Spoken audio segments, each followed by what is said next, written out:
Halo semuanya. Hai.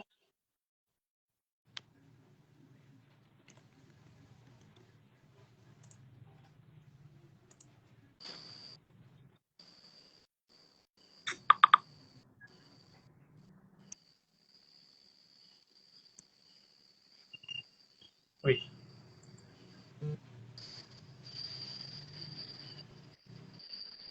Tunggu, beres tadi. Widih, keren banget.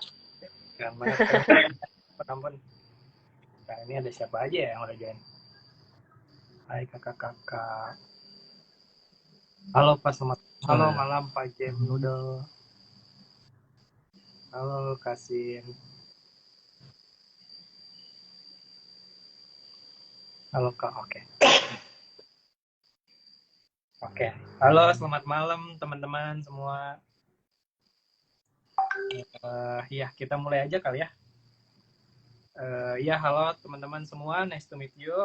Jadi, Nice Talk kali ini adalah program yang diselenggarakan oleh Nice to Meet You Studio tiap 2 minggu sekali, di mana kita berdiskusi dan membahas topik-topik seputar desain.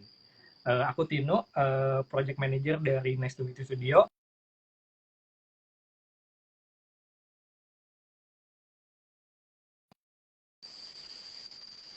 Ya, mesti Silakan cek. perkenalan dulu. Silakan mungkin boleh dari Gimana Mas? Tena. Sorry, tadi nggak bisa. Oke. Ya, Oh ya. Oke, halo semuanya yang sudah join. Aku Tena, aku graphic designer dari Nice to Meet You Studio. Aku ini sih dari Surabaya ya, cuman sekarang kebetulan lagi kumpul sama teman-teman dari Nice to Meet You karena kita kan kerjanya remote tuh, tapi kita kebetulan lagi kumpul-kumpul di Jogja. Tuh. Oke. Ya, silakan. Ya, kenalin aku Andre, bisa dipanggil Ajo. Aku grafik designer di Next to Meet You. Kalau aku asalnya dari Padang, nggak kayak Tenda, aku di Padang sendirian, nggak ada temennya. Kalau Next to Meet You juga, kayak gitu.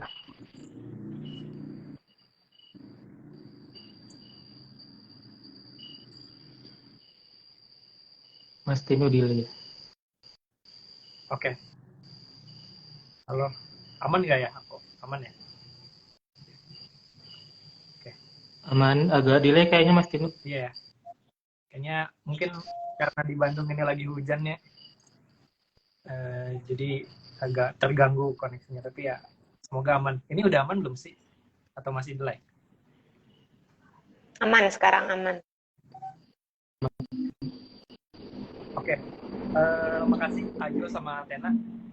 Jadi teman-teman yang udah join Nice Talk kali ini, oh bentar, azan dulu kali ya.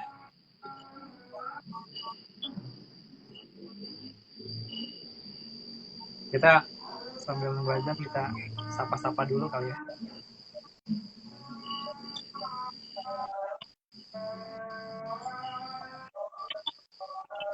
Di mana tuh?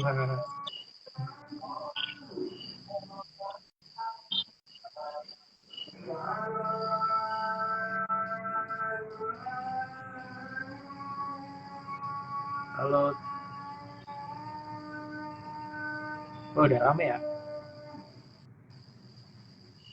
Sebentar ya teman-teman, kita water break dulu karena ada azan Isya.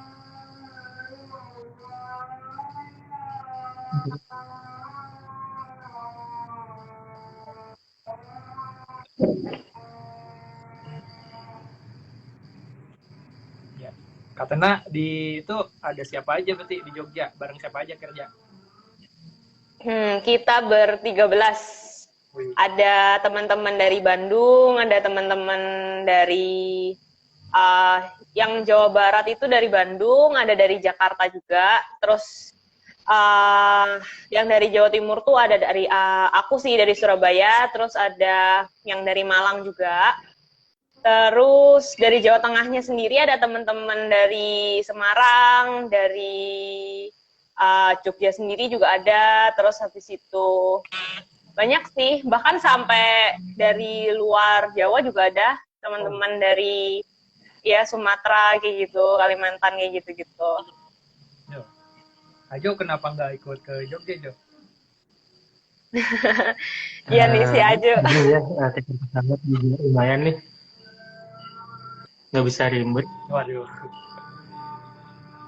Ya, semoga kita bisa apa namanya lebih ramean lagi bareng gitu. Aku juga pengen. Tapi karena satu dan lain hal ya tidak bisa. Kalau di tempatnya Jo gimana? Sering kerja bareng juga atau ya udah masing-masing gitu? Kebetulan yang memang stay di Padang aku sendirian ya. Tadinya ada Mubarak itu temanku juga di Nice to Meet You. Ya sekarang aku sendirian. Ditunggu nih kalau ada teman-teman yang nonton yang mau apply ke Nice to Meet You dari Padang gitu. Wih. Berapa ada temennya?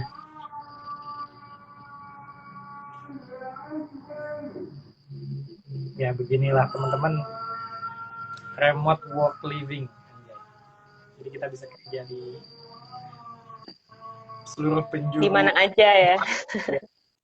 Oke, udah selesai azannya. Mungkin aku kembali lagi ke topik pembahasan. Oke, terima kasih lagi teman-teman yang udah join. Jadi teman-teman, Nice Talk kali ini kita beri judul Maximizing Design Quality 101.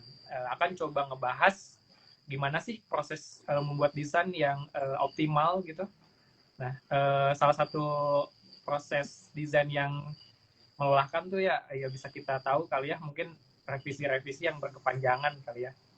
Tapi tenang gitu, kita di sini akan share bagaimana agar hal-hal itu tidak terjadi atau minim terjadi based on pengalaman kita handling berbagai macam project dan tipe klien gitu. Mungkin topiknya dimulai dari aku aja kali ya, bertanya ke teman-teman desainer yang keren-keren ini. Gitu. Boleh di-share nggak sih kayak proses atau workflow sebelum jauh gitu? Boleh di-share nggak proses atau workflow Ajo dan Tena tiap ngerjain desain tuh kayak gimana? Nah, oh ya teman-teman, di sini aku nginfoin kalau peran Ajo sama Tena tuh agak berbeda.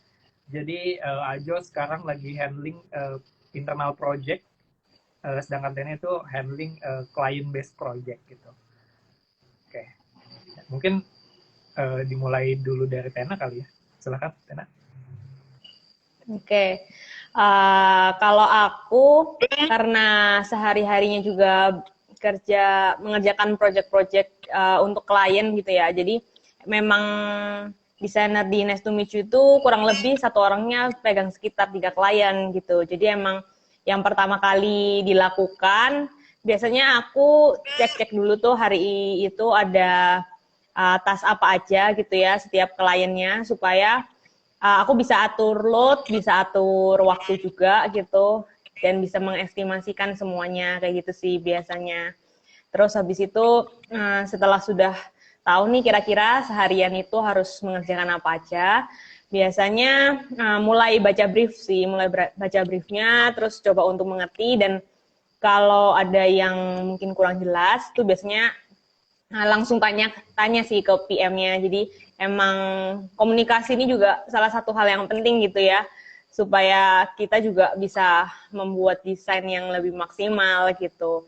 Nah, terus habis itu biasanya ya proses mendesain, setelah itu nanti kita coba untuk preview gitu ya. Jadi dari desainer akan preview ke PM gitu, terus habis itu nanti dari PM akan lanjutkan ke klien, baru setelah itu sambil menunggu feedback dari klien biasanya akan move ke project lain gitu sih. Jadi nanti biasanya sih aku pagi sampai siang itu mengerjakan tasnya gitu ya, terus habis itu sore nanti revisinya gitu, atau mungkin kalau memang ada revisi yang harus segera dilakukan nanti tinggal biasanya tektokan gitu ya secara waktunya gitu sama PM.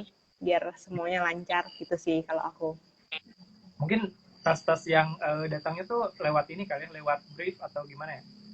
Kalau misalnya Tena biasanya ada creative brief kali ya gitu ya. Oh iya, biasanya pakai creative brief sih ya. Biasanya kita taruh di Trello gitu ya, gitu sih. Oh iya. Oke ya, FYI teman-teman, jadi Trello itu project management tools gitu yang sering kita pakai dalam daily basis gitu. Silahkan lanjut ke Ajo kali ya, proses atau workflow. Kalau aku karena aku marketing designer, internal designer di Nice to Meet You, aku nggak bekerja untuk klien. Semua proyekku, semua kerjaanku itu berurusan dengan teman-teman internal Nice to Meet You, termasuk stakeholdernya gitu. Jadi kalau waktunya biasanya di awal quarter itu tim marketing itu ada meeting buat ngebahas plan selama satu quarter. Kemudian nanti plan-plan itu dibagi-bagi tugas-tugasnya ke masing-masing channel master. Nah, channel master ini nanti yang nge-assign tas-tas kebutuhan-kebutuhannya langsung ke desainer atau ke content writer kalau memang butuh konten.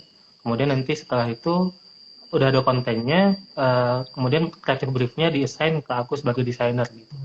Nah, daily-nya nanti aku mengerjakan apa aja yang diminta oleh semua channel master yang ada di tim marketing Nice to Meet You gitu.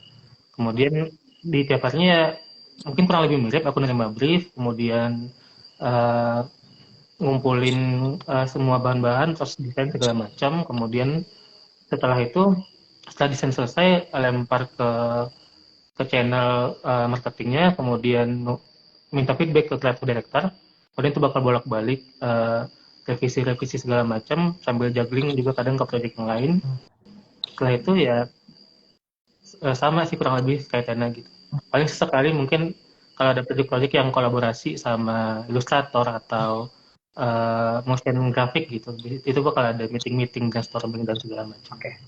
Cuma keseluruhan prosesnya yang terlibat internal estimate biasanya. Oke, yang terlibat internal estimate. Tapi so far berarti channel apa aja yang biasanya dikerjakan desainnya? Yang paling sering sih ini buat feed Instagram Nice to Meet You. Terus juga kadang-kadang kebutuhan promosi segala macam gitu. Kayak sekarang kita lagi ada project kalender segala macam gitu kan, juga buat promosinya dari marketing designer yang mengerjakan begitu. Oke, ya. Nanti kita di akhir akan ada spill sedikit teman-teman. Paling ya gitu. Jadi kalau teman-teman ngelihat nih di Instagram Nice to Meet You Studio, nah itu kurang lebih buah tangannya Ajo teman-teman. Gitu. Oke. Paling nextnya tadi kan udah disinggung kali ya terkait creative brief gitu. Nah, jadi teman-teman creative brief tuh jadi panduan desainer biasanya dalam proses membuat desain gitu. Biasanya di dalam creative brief tuh meliputi kayak outputnya apa, formatnya seperti apa gitu, terus objektif atau fungsi desainnya sebagai apa gitu. Terus juga ada copy on image-nya juga yang perlu masuk apa aja gitu, dan lain sebagainya gitu. Nah, mungkin pertanyaanku selanjutnya, setelah kalian menerima creative brief, hal-hal apa aja yang bisa ngebantu kalian dalam optimalin proses bikin desain gitu, selain creative brief tadi gitu? Ada hal lain nggak sih yang bisa support kalian gitu dalam proses ngedesain? Mungkin gantian kali ya, bisa aja duluan. Iya, kalau dari aku sih yang pertama memang dari briefnya itu sendiri ya, semakin lengkap briefnya, semakin jelas briefnya, itu semakin baik gitu. Jadi briefnya bukan cuma berisi kopi yang bakal ditaruh segala macam gitu, cuma misalnya ada reference yang mengacu ke desain yang akan dibutuhkan, terus hal-hal teknis kayak ukuran-ukuran output media-media outputnya, terutama kalau cetak ya itu bakal ngebantu banget kalau aku tahu itu bakal di-apply kemana gitu. Terus kemudian juga yang ngebantu itu ini sih di internal itu rekan buat brainstorming, buat ngebahas detail-detail proyeknya selama proyek itu berjalan. Terus juga ini sih Kalau aku lebih senang ketika di masing-masing project itu dikasih tahu apa dia batasan-batasannya gitu. Dari batasan teknis, batasan waktu, batasan ekspektasi hasil desainnya segimana gitu. Itu sih kalau dari aku. Biasanya selain selain batasan teknis kayak waktu tuh biasanya batasan yang ada tuh kayak gimana? Yang pernah dihadapin gitu? Ya, misalnya ini kita kan selain nge-handle Instagram Nice to Meet You Studio juga ada Instagram Live at NTM ya. Itu Instagram yang isinya konten kita NTM. Itu memang dari itu ngasih batasan buat effort di sana nggak usah setinggi effort di pas ngerjain Instagram NTMY gitu. Jadi buat mengoptimasi pembagian prioritas segala macam, jadi dia kasih tahu di awal kalau di level NTMY itu Instagramnya nggak perlu setotal ngerjain desain buat Instagram Estimate begitu. Oke. Semacam itu sih Jadi batas-batas. optimal ya. Effortnya nggak yang apa ya, nggak yang terlalu gimana gitu. Oke. Ya tadi sebenarnya jadi poin juga ya sebelum kita ngebahas hal lain selain creative brief, tapi si creative brief itu sendiri harus lengkap, benar-benar lengkap gitu. Kalau dari Tena sendiri gimana tuh? Selain creative brief biasanya yang apa ya, yang bisa ngebantu Tena dalam proses bikin desain tuh apa lagi tuh? Kurang lebih sebenarnya tadi sudah disebutkan juga sama Ajo, cuman aku mungkin nambahin beberapa poin kali ya yang belum yang belum disebut sebelumnya gitu.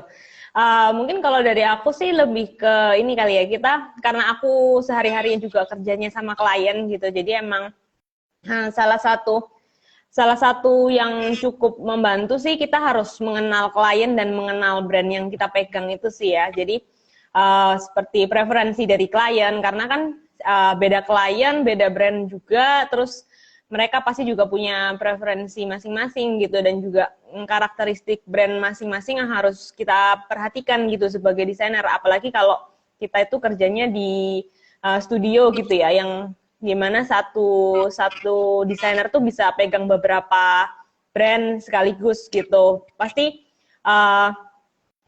beda lah ya penanganannya sama kalau mungkin kayak Acu cuman pegang desain internal, dan juga teman-teman yang mungkin kerjanya di in-house gitu yang memegang satu brand aja gitu ya sebagai desainer. Jadi kalau di studio yang memegang banyak klien sih ya itu sih harus mengenal klien dan juga brandnya itu sendiri sih sangat membantu lah ya untuk kita bisa memaksimalkan outputnya gitu. Itu sih. Oh iya berarti selain tadi internal ya di sini juga ada yang terlibat juga ya, maksudnya eksternal gitu, as a client atau brand gitu. Dan Iya. Dan biasanya itu ada aku gitu, project manager sebagai jembatan komunikasi antara desainer sama klien gitu. Maksudnya jembatan komunikasi itu biasanya kan kalau di kita prosesnya tuh klien tuh misalnya membutuhkan sebuah desain gitu, request desain. Nah, sama aku translate dulu, sama aku serap dulu informasinya. Kalau misalnya belum lengkap, itu aku tanyakan lagi, misalnya Mas atau Mbak, ini bagian ininya belum lengkap, bagian copy and image-nya belum lengkap, atau misalnya ada aset yang belum lengkap gitu, aku tanyain. Nah, nanti kalau misalnya udah lengkap creative brief-nya, selengkap mungkin, nah baru sama aku turunkan ke desainer. Ya dengan catatan-catatan yang tadi disebutin sama Ajo kali ya, kayak terkait waktu, terkait batasan-batasan, ya kurang lebih seperti itu sih kalau untuk proses daily basisnya di kita. Oke. Ini menarik nih. Oke. Paling kalau misalnya dalam proses itu kan biasanya ada hal-hal yang emang apa ya, mungkin melelahkan gitu prosesnya gitu. Nah, tapi dari teman-teman desainer yang ada di sini kalian, misalnya Ajo sama Tena, bisa di-share kah ada pengalaman gitu, pengalaman menarik yang bisa di-share terkait proses desain, kayak misalnya revisi yang panjang, terus bolak-balik gitu, sampai akhirnya desain itu tuh bisa selesai atau di-approve gitu sama klien gitu. Ya mungkin bisa di-share pengalamannya. Di sini ada yang mau jawab duluan? Siapa nih? Ajo dulu deh. Ya pasti setiap ya boleh lah Ajo. Oke, Ajo dulu. Iya, sebenarnya kalau aku sejak mulai jadi desainer internal Nasdem itu untuk revisi-revisi cukup jarang ya, karena aku kerja dengan orang-orang internal, jadi preferensi-preferensi kami itu kurang lebih udah sama gitu, udah sejalan. Jadi kalaupun ada revisi-revisi, paling hal minor kayak penggantian konten atau sebagainya gitu, atau mungkin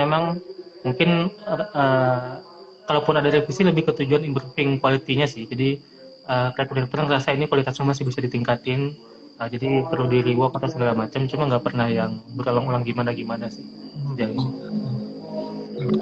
Jadi ya cenderung karena mungkin yang terlibatnya itu orang internal gitu ya. Jadi ya let's say preferensi desainnya kurang lebih sama gitu. Jadi bisa lebih mulus kali ya prosesnya gitu kalau di internal project. Oke, thank you. Kalau misalnya Tena gimana nih? Kalau client based project gitu. Iya, kalau klien itu biasanya ini sih, apa namanya, kalau sudah ada revisi yang mulai back and forth gitu, terus habis itu sudah kelihatan nih polanya gitu kan, ya biasanya kita sebagai desainer juga harus aware ya buat cari tahu, apa namanya, sebenarnya titik masalahnya itu di mana sih, kayak gitu kan.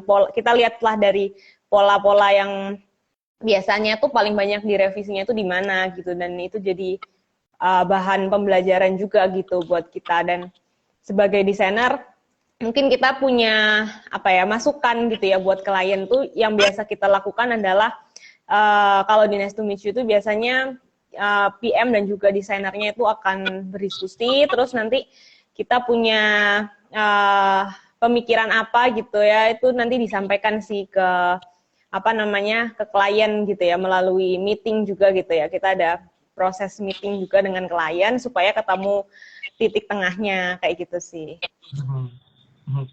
Mungkin bisa nggak perlu disebutin kliennya, tapi spesifik kejadian yang dekat-dekat ini memang revisinya agak back and forth gitu atau bolak-balik gitu, dan pada akhirnya selesai gitu. Masih ingat nggak Tena? Apa ya? Yang terdekat gitu? Yang terdekat ada sih ya, pas waktu itu project bareng Tinu juga gitu. Jadi emang pas waktu itu emang karena pas waktu itu kita juga aware gitu ya, ada yang cukup apa namanya terjadi berkali-kali gitu ya revisinya. Jadi pas waktu itu akhirnya kita meeting, dan akhirnya juga sampai kita coba untuk kasih saran gitu ya, karena sebagai desainer kan kita bisa membantu sebuah brand untuk menyelesaikan masalah gitu. Kita coba kasih solusi ke mereka dari sisi desain yang pastinya juga harus works juga ya, harus inline dengan brand mereka gitu. Jadi sebuah desain yang bagus tuh bukan cuman oke secara visual, tapi juga harus bisa menyelesaikan masalah gitu kan, apa namanya sesuai gitu sama brandnya. Jadi pas waktu itu karena salah satu masalahnya itu juga antara bersinggungan sih ya, antara visual dan juga apa namanya target audience mereka gitu. Jadi kita pas waktu itu sampai bantu bikin brand guideline lagi gitu ya buat mereka, kayak gitu sih. Oh iya itu menarik sih ya, aku jadi ingat juga sih. Iya. Ya kadang teman-teman aku juga sedikit nambahin ya. Kadang brand atau klien juga perlu kita ingetin gitu bahwa objektif dari task atau desainnya tuh seperti apa. Kadang juga klien dengan preferensinya tersendiri gitu, kadang miss di hal kayak gitu. Dan kita juga sebagai desainer juga harus proaktif gitu untuk mengkomunikasikan kalau oh ini udah melenceng loh dari objektif yang di awal gitu ya. Kadang klien juga perlu diingetin sih gitu. Mungkin dari Ajo gitu, pengalaman dulu gitu sebelum pegang internal project ya, mungkin pernah pegang juga beberapa klien base.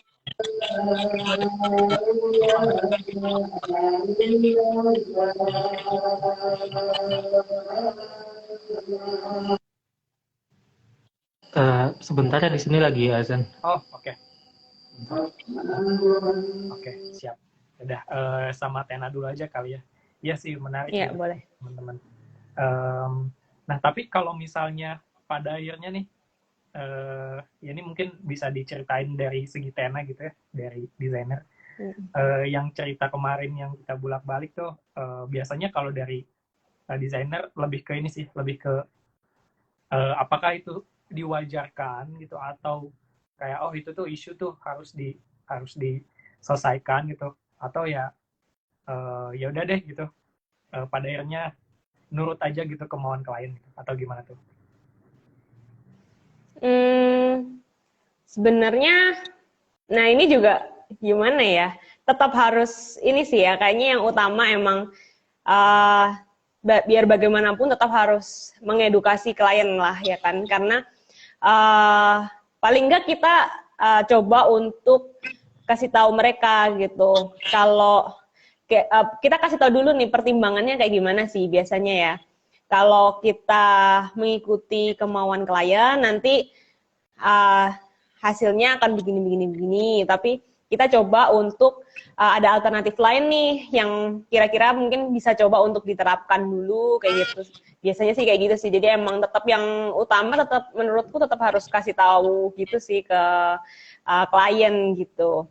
Ya, setuju sih. Ya, aku juga nambahin sih kalau maksudnya di sini juga peran Nice to Meet You Studio apa ya? Kadang kita kerjasama sama teman-teman brand atau klien tuh ya kolaborasi gitu. Maksudnya kita sama-sama pengen membuat yang desain yang baik gitu, desain yang optimal gitu untuk klien-klien kita gitu. Jadi kalaupun ada diskusi-diskusi di prosesnya gitu, itu arahnya memang untuk membuat desain atau untuk solving problems yang tadi sempat disinggung sama Tena gitu. Nah, oke. Kalau Ajo gimana? Udah selesai atau masih belum? Udah. Iya, kalau soal revisi yang berulang-ulang dulu waktu masih masih ngerjain project yang klien yang berhubungan sama klien gitu. Pernah sih ada dengan salah satu klien yang itu juga berkali-kali beberapa project beberapa tugas sekaligus itu revisinya berulang-ulang gitu. Waktu itu masalahnya adalah orang yang berhubungan langsung dengan PM Nice to Meet You itu bukan orang yang memegang approval gitu. Dia yang menerima desain dari kita, ketika dia approve desain dari kita, dia harus dapat approval lagi dari atasannya gitu kan, juga sering gitu kan terjadi. Multi-layer. Ada lapisan-lapisan ya multi layer gitu buat approvalnya gitu. Dan di project itu juga masalahnya ditambah dengan revisi-revisi itu seringkali terjadi karena masalah-masalah hal-hal yang subjektif di sisi klien gitu, yang nggak relevan dalam soal desainnya gitu lah. Misalnya klien nggak suka dengan muka orang di foto stoknya gitu, atau gimana gitu. Itu pernah terjadi sih, dan itu juga lumayan bikin pusing sih waktu itu gitu. Tapi waktu itu berarti pada yang solve atau bisa di-tackle itu gimana? Pada akhirnya bisa di-tackle sih berkat bantuan PM juga yang berhubungan langsung sama klien gitu. Jadi yang pertama dilakukan itu yang pasti adalah mencatat. Jadi di setiap project kan ada catatannya tuh untuk project yang pertama catatannya begini gitu, dan itu biasanya berulang-ulang gitu kan. Nah itu dicatat dan didokumentasikan supaya siapapun desainer yang megang projectnya nanti, karena kalau di Nice to Meet You kita berhubungan dengan klien kan jangka panjang gitu. Untuk selanjutnya bisa diingat gitu, misalnya untuk project ini image stocknya harus dengan kriteria ABCD gitu, itu dicatat sih.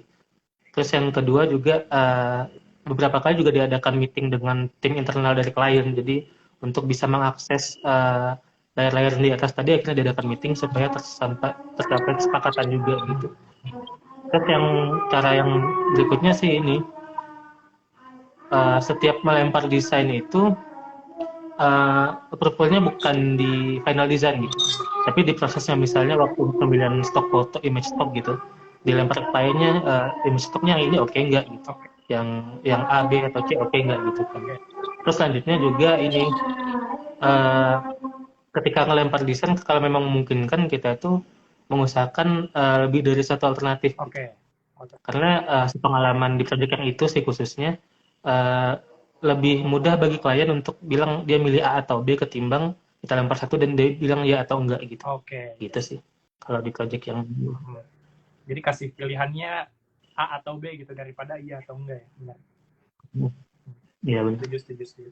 Jadi kalaupun misalnya dia pilih B dan masih ada komplain gitu, bisa diambil juga hal-hal dari A, jadi kayak yang B dong tapi ininya kayak A gitu misalnya gitu. Iya sih. Jadi challenge juga sih buat kita gitu. Terlebih ya kalau misalnya CPIC dari kliennya tuh let's say bukan dari misalnya dari departemen kreatif gitu. Biasanya kan kita juga beririsan dengan divisi marketing gitu. Ya bahkan juga ada yang divisi HR gitu kita juga.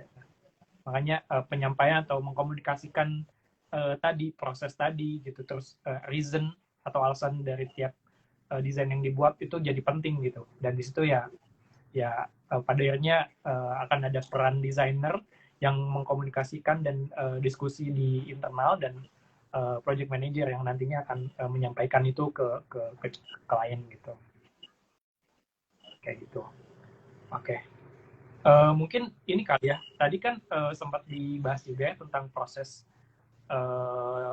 proses buat desain gitu.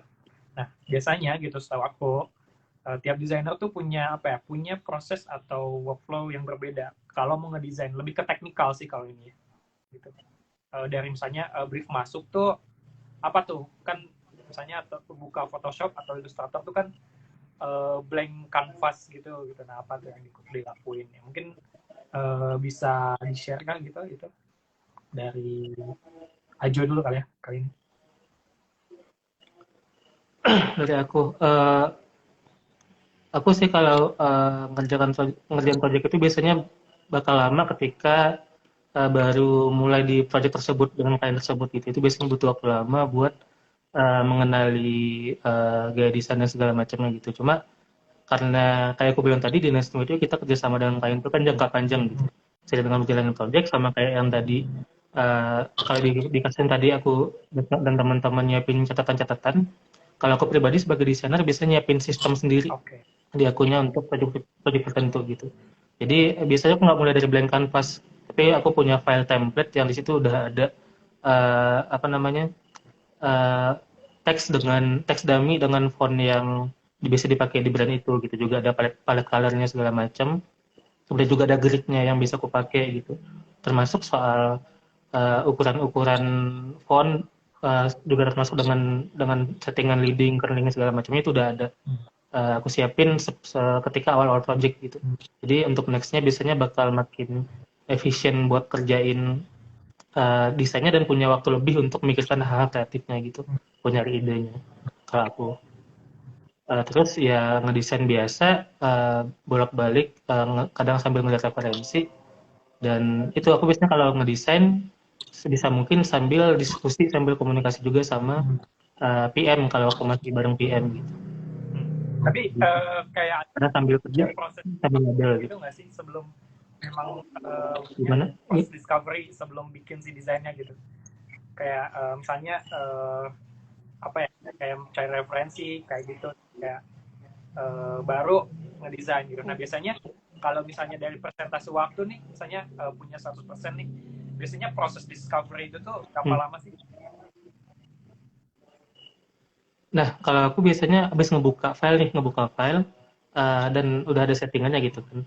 Aku ini dulu dengan mindless nge-copy semua copy-copy yang ada di brief ke kanvasnya gitu.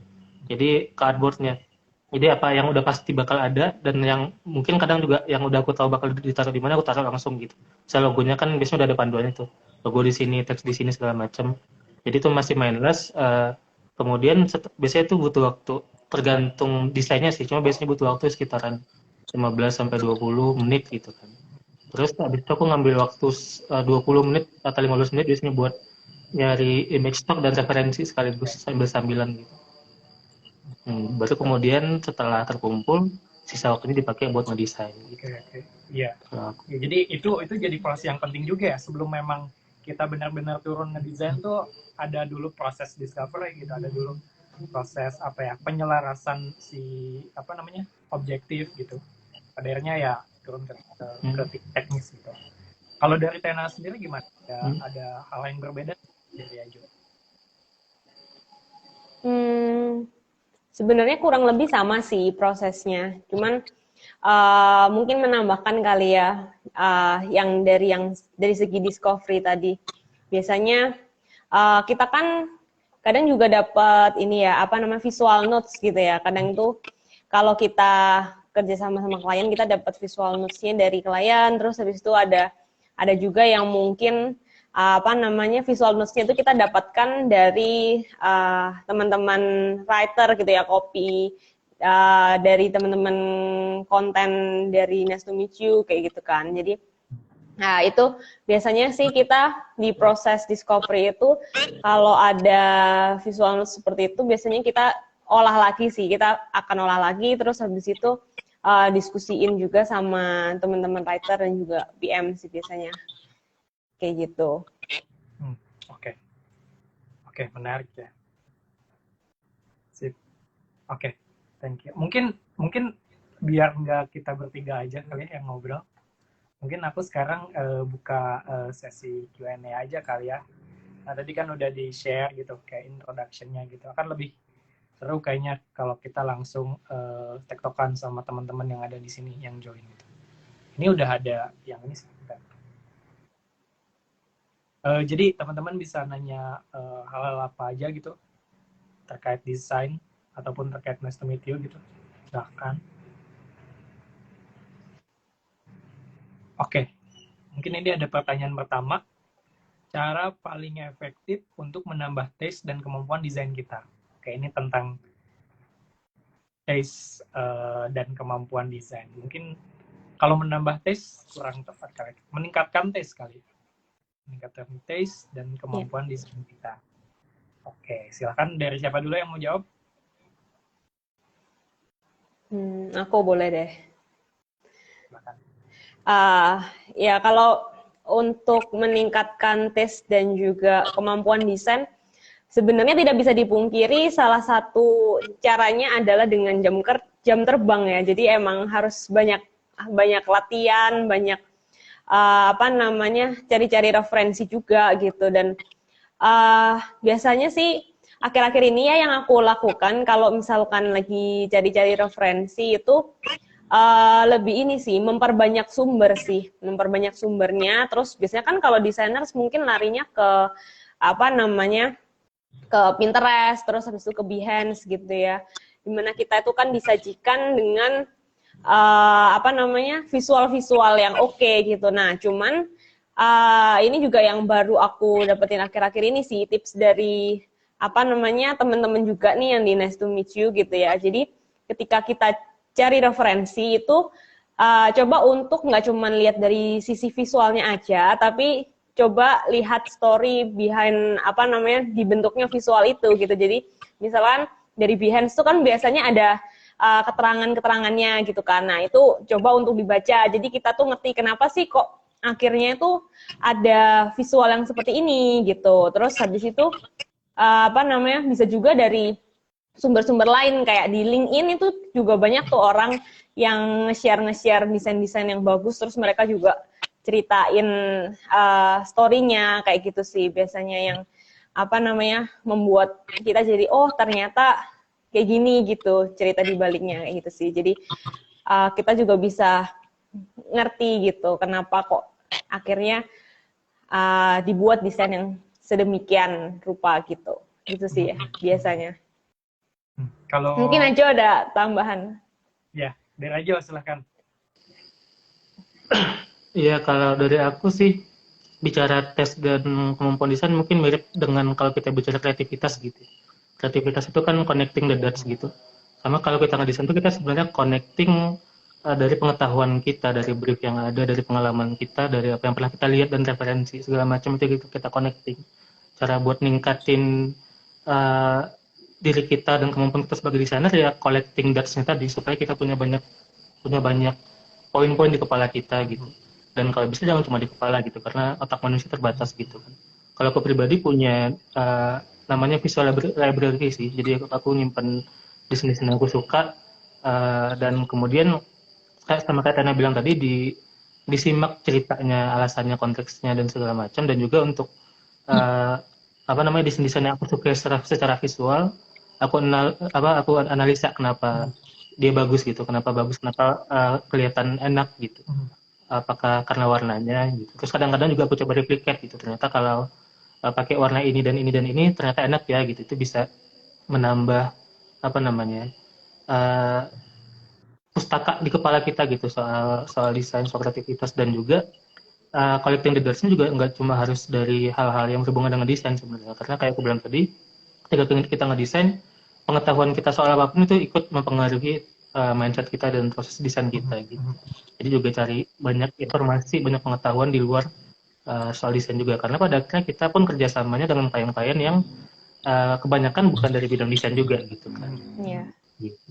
Iya. Jadi penting gimana cara kita bukan melihat lagi sebuah desain gitu, tapi membaca sebuah desain gitu. Jadi kita juga kalau di Nice to Meet You ngebaca tuh, kayak misalnya desain yang bagus tuh yang kayak gimana gitu. Desain yang bagus secara objektif ya gitu. Karena kan kalau di desain tuh ada faktor-faktor yang membuat atau elemen-elemen yang ngebangun desain itu bisa jadi bagus gitu. Nggak lagi kayak subjektif selera, kata si A bagus, kata si B bagus, ya macam-macam lah gitu, beda ya, banyak unsur-unsurnya gitu. Ya juga tadi nambahin juga dari Rajo, benar juga gitu, meningkatkan tes dan kemampuan desain kita. Sebenarnya nggak selalu tentang desain gitu. Teman-teman juga bisa ningkatin tes gitu dari hal yang memang nggak secara spesifik desain gitu. Visual yang kita lihat kan nggak cuma desain aja gitu, maksudnya di kehidupan nyata kita bisa banyak melihat pola gitu di jalanan gitu, di kota gitu, di orang-orang gitu. Nah hal-hal itu yang mungkin kalau misalnya kita bisa lebih peka lagi gitu, kita bisa lebih sadar gitu, oh ini hal yang menarik gitu untuk dicerna gitu, untuk diserap gitu. Ya banyak juga gitu dari ya keilmuan seni lainnya gitu, kayak dari musik, dari film misalnya, dari tari misalnya, banyak lah gitu kayak gitu. Oke, kita move ke next question.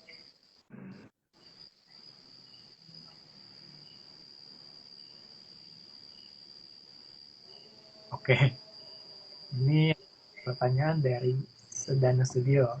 Cara nanganin klien ngasih brief nggak lengkap, tapi pas desain udah jadi malah revisi total. Oke, ini menarik nih. Jadi kebetulan aku sama Tena sama aja juga udah pernah kurang lebih gitu menghandle tipe klien seperti ini gitu. Bahkan biasanya klien-klien kebanyakan kan briefnya tuh kayak kita ada sebuah form atau masukin di Trello gitu dengan template yang jelas gitu, kayak misalnya output apa gitu, terus copywriting-nya apa dan macam-macam gitu. Tapi ada klien yang memang ngasih itu by WhatsApp gitu, kayak tolong bikinkan postingan promo dong untuk bulan ini gitu atau bulan depan gitu. Nah itu jadi menarik tuh. Mungkin aku yang lebih cocok untuk menjawab gitu ya.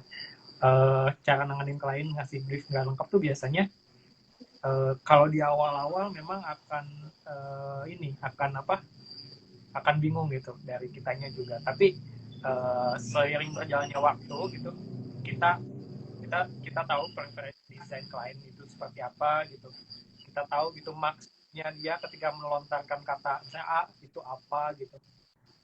Dan itu akan dengan sangat mudah kita translate gitu melalui creative brief gitu. Jadi ya kunciannya adalah jawabannya adalah lebih mengenal klien gitu, kayak gitu sih.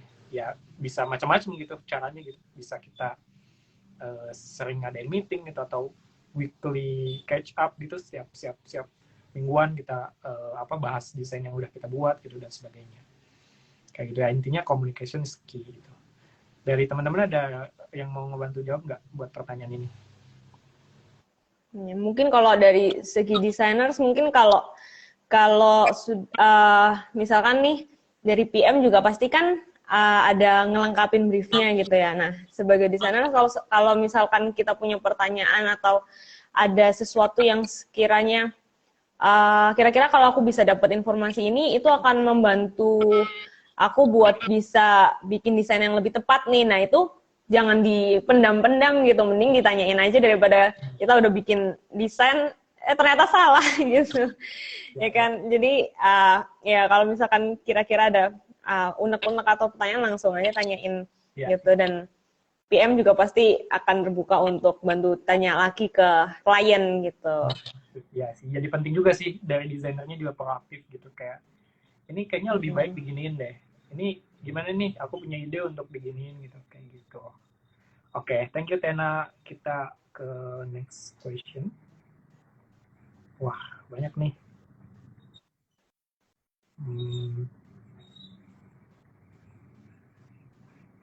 Oke, ini kayaknya udah. Bentar, bagaimana caranya meyakinkan klien jika desain kita sudah tepat sasaran? Oke, dari RS. Oke. Bagaimana cara meyakinkan klien jika desain yang kita buat sudah tepat sasaran? Nah, ini balik lagi bagaimana cara kita mengkomunikasikan hal tersebut ya. Kok hilang bentar. Biasanya lewat creative brief gitu atau creative form tuh biasanya kita bertanya kepada klien gitu, atau klien harus mengisi objektif dari si desain ini. Misalnya mau bikin poster yang akan ditempel di sudut-sudut sebuah gedung misalnya gitu. Nah, kita juga samakan dulu gitu. Ini ini desainnya akan seperti apa gitu, pengaplikasiannya gitu. Nah, setelah kita samakan, biasanya diproses dulu tuh sama desainer gitu. Nah, kalau misalnya desainer juga harus selalu diingetin tuh, kalau ini outputnya tuh poster A2 misalnya tuh di sebuah gedung, ya otomatis A2 karena mediumnya cukup besar gitu. Jadi ya kita juga bisa banyak memasukkan elemen desain ke sana gitu. Jadi kalau misalnya dari aku lebih ke desain yang kita buat sudah tepat sasaran tuh kita selalu bayangkan nanti kita sebagai audiens akan seperti apa gitu ketika melihat desain tersebut gitu. Kalau misalnya dari Ajo ada tambahan nggak? Ya, sebenarnya kalau untuk meyakinkan klien itu balik lagi ke tugas PM gitu ya. Cuma yang penting dari sisi desainernya sih ini, ketika bikin desain itu kita punya reasoning yang jelas untuk masing-masing aspeknya gitu, dan disampaikan ke PM supaya PM pun juga punya argumen untuk menyampaikan ke klien gitu. Nah, kayak gitu sih intinya, punya reasoning dan komunikasi gitu. Reasoning. Kalau dari aku. Oke. Kita next. Oke. Dari Nai SMDN. Mau tanya gimana caranya menyatukan ekspektasi kali ya dengan klien yang suka berimajinasi tinggi. Oke, ini ada yang mau jawab duluan nggak? Kalau dari desainer kayak gimana? Sebelum aku. Ya, aku mau coba jawab deh. Ya, sebenarnya kan ekspektasi ini bisa kita ini dulu sih, bisa kita telah dulu ekspektasi ini soal apa gitu. Soal output, soal kualitas desainnya, visualnya, atau segala macamnya gitu. Dan tetap kita bakal balik berpegang ke objektif gitu. Cuma memang kadang ada di beberapa kasus, beberapa kejadian di mana ketika klien punya permintaan yang mungkin dari sisi desain itu agak aneh sebenarnya. Kadang kita perlu cobain dulu gitu. Cobain dengan tujuan untuk yang pertama ngeliatin ke klien kayak gini loh jadinya kalau memang mau dibikin sesuai dengan ekspektasi Anda gitu. Tapi juga kadang-kadang juga ada situasi di mana ternyata ekspektasi klien itu masih bisa dicapai juga gitu, dan itu juga jadi catatan, jadi pelajaran buat desainernya biasanya gitu. Jadi biasanya itu sih coba diliatin gitu. Iya. Diliatin kayak gimana sih kalau ngikutin permintaan klien gitu. Iya, sering kayak gitu. Iya sih, kadang kita juga sebagai PM juga nggak cukup dengan mengkomunikasikan itu lewat verbal maupun tekstual gitu. Kita juga harus misalnya membawa study case gitu ya. Mungkin dari tim desain juga udah kayak bikin dulu kayak mungkin desain dummy kali ya gitu, kayak ini kalau misalnya sesuai dengan apa yang Anda atau Mas atau Mbak mau tuh akan kayak gini loh gitu. Ini akan ya let's say jauh gitu dari objektifnya gitu. Terus ya kita juga tetap bawa solusinya gitu. Kita nggak cuman tawarkan si problemnya gitu, tapi kita juga sambil bawa si solusinya gitu. Kayak gitu ya. Kayak gitu sih. Jadi kadang misalnya sebuah desain yang memang apa ya, secara imajinasi kayak terlalu tinggi nih, kayak terlalu jauh, itu juga itu nggak efektif gitu, nggak optimal. Pertama, proses pengerjaan itu pasti lebih lama gitu dari yang biasanya gitu. Dan kalau misalnya kita menemukan menemukan jalan yang sama-sama nih bisa mencapai objektif tadi tapi lebih efisien dari segi waktu, ya kenapa enggak gitu. Makanya itu bisa dikomunikasikan gitu, kayak gitu. Oke, next-nya nanya juga aja. Oke, nanti ya itu kalau PO-PO-an nanti di terakhir. Next-nya via Zoom dong. Iya, oke. Kemarin yang bisnis sudah lewat Zoom ya. Oke, izin bertanya cara melakukan nanti yang efektif seperti apa. Oke. Cara melakukan. Oke, wait, aku milih-milih ini udah banyak sih, tapi pilih dulu deskripsi kerjaan dong, Kak, kemudian desain dan sambil nunggu Tinu milih-milih mungkin ini kali ya, kan lagi ngomongin soal masing-masing desain quality juga tuh. Nah, ini kayaknya berhubungan juga nih sama topik kita 2 minggu lalu ya kalau nggak salah ya, tentang how to be. Mungkin bisa jadi salah satu tips buat teman supaya bisa membuat desain yang lebih maksimal gitu, nggak cuma dari segi visual tapi kita juga harus punya pemikiran bisnis. Nah itu bisa dilihat di YouTube ya, kayaknya sudah diupload ya. Oke. Siaran ulangnya di YouTube. Nah, atau teman-teman bisa cek di YouTube Nice to Meet You ya. Oke, ini banyak banget tapi kayaknya waktunya terbatas. Mungkin ini nih aku pilih dari Indra Jaya Fikri. Izin bertanya, Kak, cara melakukan brand identity yang efektif seperti apa ya? Barangkali ada tips brand identity. Mungkin ini berkaitan dengan proses branding kali ya. Ya, mungkin dari Tena dulu kali ya. Mungkin cara melakukan brand identity seperti apa. Ya, mungkin proses kita biasanya kalau nge-branding tuh gimana sih? Branding itu kan cukup luas ya. Yang pertama pasti kita harus gali sebanyak mungkin informasi sih dari dari segi brandnya itu sendiri gitu. Jadi kayak story yang mau dibawa, terus habis itu mungkin visi misi merekanya kayak gimana, terus habis itu mungkin tujuan apa yang mau mereka capai, dan juga ini sih ya, ekspektasi mereka itu sebagai sebuah brand itu mereka tuh pingin klien itu menganggap mereka sebagai apa gitu, terus kayak gimana gitu kan, kayak gitu sih. Jadi dengan kita coba untuk gali-gali informasi itu, terus habis itu nanti mungkin bisa kita petakan, terus kita bikin personanya. Nah itu nanti baru nanti kita pelan-pelan masuk ke visualnya, kayak gitu sih. Okay. Mungkin dari Ajo bisa menambahkan, nih Ajo juga lumayan sering ya bikin brand identity gitu ya, project branding. Ajo langsung teks aja kali ya, di-share. Ya, kalau untuk brand identity, nge-branding itu kan intinya adalah menerjemahkan identitas dari sebuah entitas ke bentuk visual gitu. Jadi yang benar kata Tena tadi, yang perlu kita kenali lebih dulu adalah kliennya gitu. Jadi memang digali sampai sedalam-dalamnya soal klien, soal semua aspeknya, aspek bisnisnya, kompetitornya, dan audiensnya. Dan yang paling penting buat diingat adalah yang nantinya akan terdampak, yang nantinya akan jadi fokus dari penggunaan brand identity itu bukan si kliennya kita, tapi audiensnya klien kita gitu. Itu yang penting. Jadi kita kalau ngelihat misalnya dari sudut pandang audiensnya si klien kita gitu. Kalau soal teknis, ini sih paling kalau bikin brand identity itu jangan buru-buru yang pasti, nemuin ide, nemuin konsep, nemuin konteksnya memang harus digali dalamnya karena apa namanya, brand identity itu desain yang kepakainya itu lama gitu. Desain yang sekali dibikin itu diharapkan sih bakal long last gitu kan. Jadi perancangnya harus benar-benar dengan hati-hati Oke, gitu. siap. Makasih. Gitu. Ya, paling teman-teman karena keterbatasan waktu ya, pertanyaan tadi apa ya, mengantarkan kita ke sesi akhir Nice Talk kali ini.